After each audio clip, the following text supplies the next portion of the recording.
Hello, all, and welcome back to another Defensive Thursday. It's your favorite gorilla here. Now, thanks to John DeMarco here, we are defending the episode Manhunt. There, I got it. So it's a season 2 episode of TNG there, where like they're escorting some dignitaries to Pacifica to some peace conference or some conference type thing. We end up getting a Lwaxana Troi episode along with the Dixon Hill episode. And I've always loved the Dixon Hill character arc. It's always a lot of fun. But anyhow, so we start out here. They're at Antedean 3 to get their two dignitaries, so the escort on full ship honors. Now I gotta say this is an interesting looking race. It was actually what was his name? He was a rock star who was actually playing one of these aliens here. What was his name? Hey there, Germ, and welcome, John. If any one of you want to come up here and talk about the episode, you're more than welcome.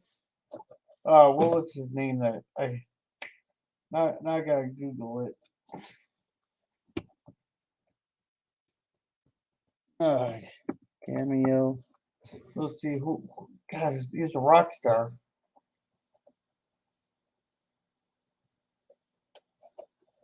Uh, I loved.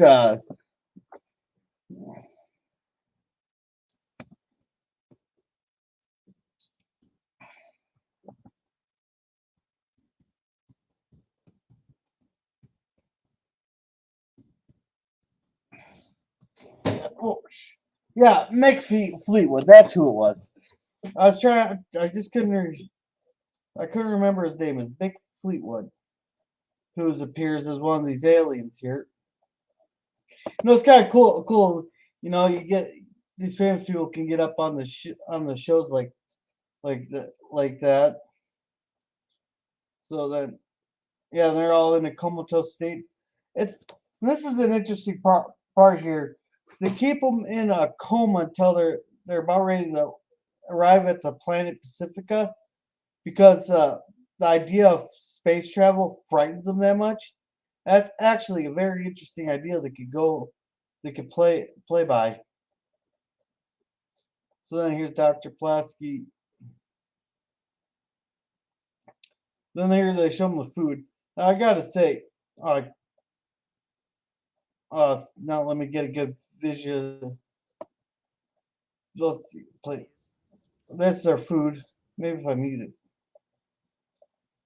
Then here's what Worf just thinks they're a handsome race. It's kind of funny.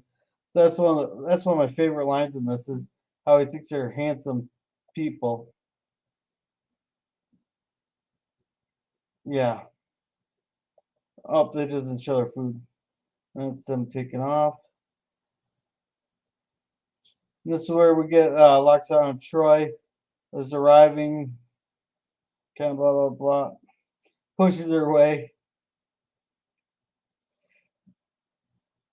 Yeah, we always do know her here. Looks like yeah, and then they have to get their dress uniform back on for her. That they got that famous joke there with they're doing the naughty thoughts joke.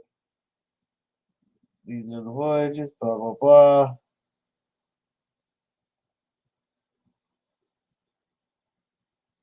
Now this is the thing here. I've heard a couple complaints about this, where she arrives, where she's just pretends that she doesn't have her legs. There, and I think that's just part of her character there. There, she always has to make an appearance. It's that's her kind of thing there that she does. She has to make some kind of grand entrance. And I love how Riker comes to the aid there here and just carries the bag for even though he's clearly struggling, and Mr. Holmes has no problem picking it up.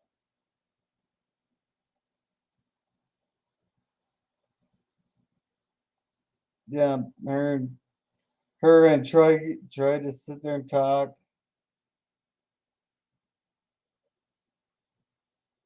They're just talking on the bridge.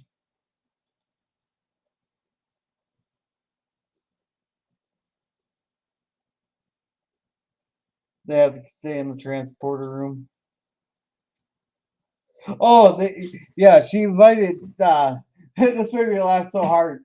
She invited Picard to dinner there, and he assumed that the entire crew was freaking invited was just him. Nobody knew what the hell was going on there in the whole thing. And here she invites Picard to dinner there.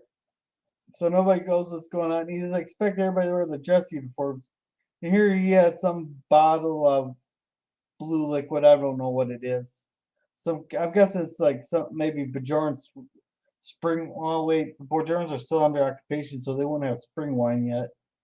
I don't know, some kind of blue liquid. And so he's bringing it as a gift for dinner. And this made me laugh so hard. He hands it to Mr. Holmes, and Mr. Holmes just downs the whole bottle. Just to look up Picard's face when he does that and see if I can capture that. Yeah, he's just like, you fucking serious? You drank that whole damn thing? So then they have dinner. Yeah, I gotta say, that's a kind of nice dress. That's a real pretty dress. And she knows that Picard's gonna like that dress. So they're having dinner together. She's trying to swing him to get in his pants there. And here he makes it funny. I was laughing so hard when he calls Mr. Data, ask him about some. I can't remember exactly what. Oh, he's asking him about the customs. And he invites Data to the thing there. There, he just has Data talk for like 3 hours, there as they're talking. This made me laugh so hard. And you can tell she's just so bored. Then you get this where Dr. Pulaski and Troi were talking. Now this part made me laugh here because they're going, should we warn him? No, I think it'll be good for the captain's health, for his reflexes and his agility there. A person's prey is always best when being hunted or being or doing the hunting. So they don't even bother warning him. Here, this is Troi. Troi comes in and saves the day, and they both get back to the bridge there. They just start yelling at or talking to each other. And here's Parker's. He just tells Data, you do not know how much he owes him for that. So now he owes Data a big favor for that, which Data does not comprehend. Which that's the charming thing about Data is he doesn't comprehend stuff like that. And Data was trying to get. Oh, so do you want to know more antidotes there? This part made me laugh. He goes later. He does that quite a bit to Data, which is in character for him. So then they talk about trying to figure out which phase of this is kind of a little boring. We know that they have. This is where, oh, right there, that look on his face. We finds out that their sex drive quadruples or even more. But when they're going through the phase or one's menopause. I mean, who doesn't love this face on it? It gave me a genuine laugh.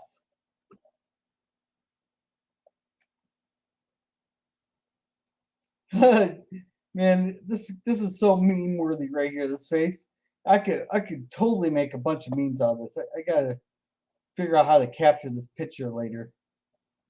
Maybe I can find one. I could turn that into a meme easily. So they keep talking about it. So he decides to go on hide. And this is where you can't go wrong with the Dixon Hill story. So he starts out with Dixon Hill story. He's trying to remember all what's going on with the story. They wasn't specific with the computer. He wants just to relax, and they give him, oh yeah, the old ship's business there, and the computer just keeps giving him more violence and more violence there, where he has to try to dodge bullets. That's not what he wanted.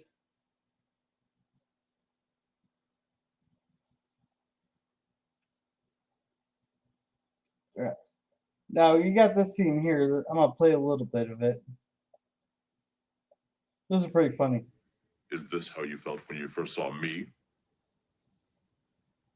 Well, And you can see just how nervous that Wesley is was talking to Mr. Warp because he thought because he pretty much just told me they sound weird. Now he's seeing more Klingons. He thinks he's kind of handsome. maybe at first a little. But now that I've seen more Klingons, I've come to think you're handsome for a Klingon. And he just made it awkward, a not more awkward situation for him. And then here you got Wesley. She's saying, "Oh, she'd have Wesley if he's a little bit older." Then she tries to get Worf, but Worf doesn't have anything of it. So she's going on a hunt for a man more to give advice to. That's pretty nice gun though. I do like that. I kind of wish I owned one like that. They're in the bar. That's Rex. Blah blah blah. Trying to defend him. Gotcha, Ginger. They continue talking, and so you got Lwaxana on the prowl again, and she tells the whole bridge that they're getting married, and Riker's just as shocked as everybody else. That's pretty humorous.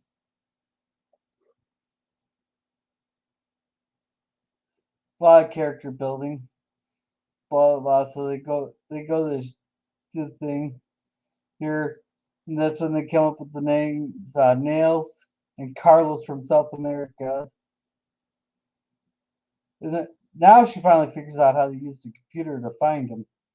So she arrives, and then she starts flirting with the hologram, which that's one way to settle her drive there is just use the hologram. So she's getting along with the man she can't read and all that. She thinks that's so sexy. Sexy. Now they're fully awake. They're eating their. Ugh. Last part was a little gross watching him try to eat, but see, now she has to go to Pacifica. Blah, blah, blah. And now here they're playing. Here they're departing. She thought she was going to take off with them. And really, this was kind of a cool, neat idea they had here. All their clothes are aligned with ultradium, which is apparently very highly explosive that can't be detected unless you're actually looking for it in the transporters. Which I think that's kind of a brilliant idea there. Now I heard someone bring up the idea. Go, well, why didn't they just blow themselves up? Why did they let them take them into custody? Because that wouldn't have accomplished their missions. They're shocked they that they were able to figure it out, and they're protesting it because they wanted to blow up the conference, not the ship. This is when they fly. She does her normal. Oh, John Luke just now. I thought it's a running joke in this. But overall, those are a lot of the. Yeah, shut up, Wesley. So overall, it wasn't a bad episode. I mean, yeah, it can be a little bit boring because there's no pew pews, no, not much for action. But overall, it could be a great character piece for Lwaxana Troi and Picard there. And really, I'm pretty sure that Troi can, Lwaxana can find yourself a man on Pacifica there at the conference. But I would have liked to figure out or had them do like a follow up to what happened to the Antedeans there.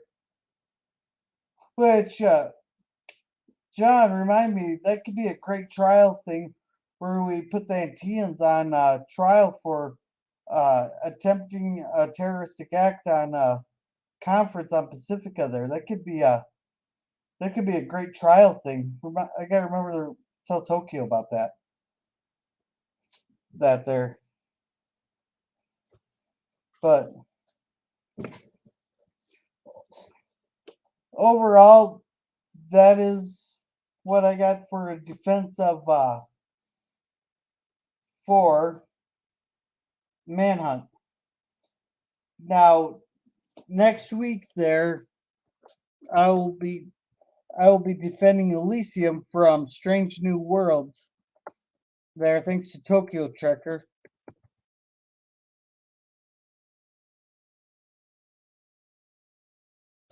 There. So I'd like to thank John DeMarco for coming. Now every Monday he releases a different video there of different, like he's done different times. Like we've seen the Galaxy class, we've seen like every red shirt death and all death there. He does pretty good movies there on Mondays.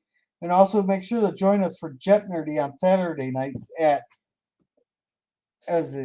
9 p.m. Central Standard Time, I believe it is. No, wait, it's at 8 p.m. Central Standard Time, 9 o'clock Eastern Time. Because that's why I got to do Babylon 5 an hour early on Saturdays. And also make sure to check out Resolute Germ. He does Saturday morning cartoons and your sci-fi's on Tuesdays there. Sci-Fi Tuesdays there with Flex and Farscape. So make sure to check both of them out.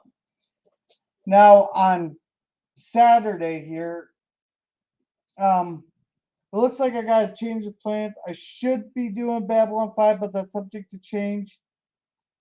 And I'm not sure about Sunday there because it's my daughter's birthday party.